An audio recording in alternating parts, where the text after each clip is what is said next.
अस्सलामु अलैकुम बच्चों, आज हम उर्दू बाल भारती 7वीं जमात का सबक नंबर 14 आखिरी गुलाब इसके सवाल जवाब हल करेंगे। एक जुमले में जवाब लिखिए।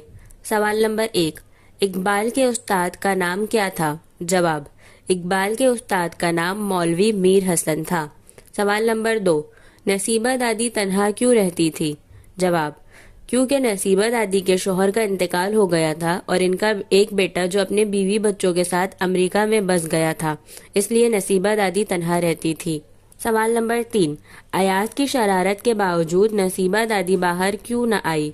जवाब, अयाज की शरारतों के बावजूद भी नसीबा दादी बाहर नहीं आई क्योंकि वो बीमार थी। सवाल नंबर 4, अयाज नसीबा दादी के मकान में किस तरह दाखिल हुआ? जवाब, मकान का पिछला दरवाज़ा बंद था, इसलिए वो दीवार पर चढ़कर सहन में उतरा। इस तरह अयाज नसीबा दादी के घर में दाखिल हुआ।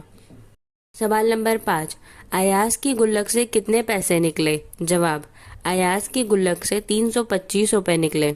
सवाल नंबर 6, नसीबा दादी को क्या हुआ था? जवाब, नसीबा दादी को निमोनिया हुआ था। सवाल नंबर 7, नसीबा दादी जब गुलाब का शुक्रिया अदा करने गई तो वहाँ क्या देखा? जवाब, नसीबा दादी जब गुलाब का शुक्रिया अदा करने गई तो देखा कि वो प्लास्टिक का नकली गुलाब था जिसे बड़ी सफाई से शाख पर बांधा गया था।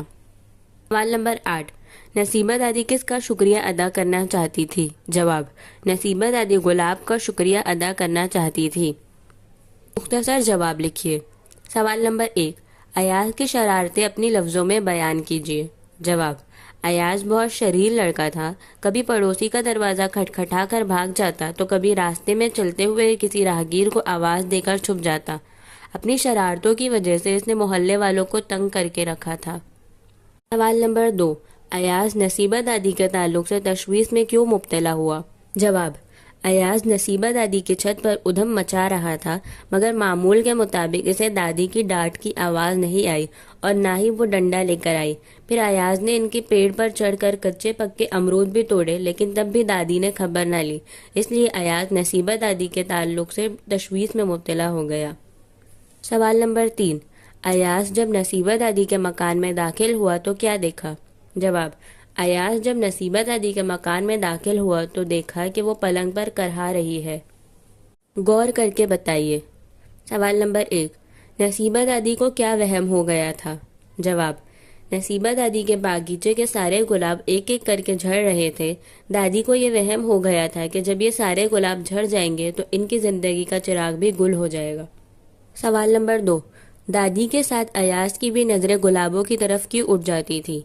जवाब, दादी बड़ी हसरत से गुलाब के फूलों को झड़ते हुए देखती थी। फूल वाकई झड़ रहे थे। अयाज की नज़रें भी इन फूलों पर जाती और वो कुछ सोचने लगता। इसके दिमाग में कोई मंसूबा चल रहा था। सवाल नंबर 3, अयाज ने प्लास्टिक का गुलाब क्यों लगाया? जवाब, दादी को ये वहम हो गया था कि जब वो सारे गुलाब झड़ जाएंगे तो इनकी ज़िंदगी का चिराग भी गुल हो जाएगा। अयाज ने सोचा अगर प्लास्टिक का एक गुलाब लगा दिया जाए तो वो झड़कर नहीं गिरेगा और दादी के दिल की मायूसी खत्म हो जाएगी, इसलिए इसने प्लास्टिक का गुलाब लगाया। नीचे दिए हुए मुहावरों को जुमलों में इस्तेमाल कीजिए।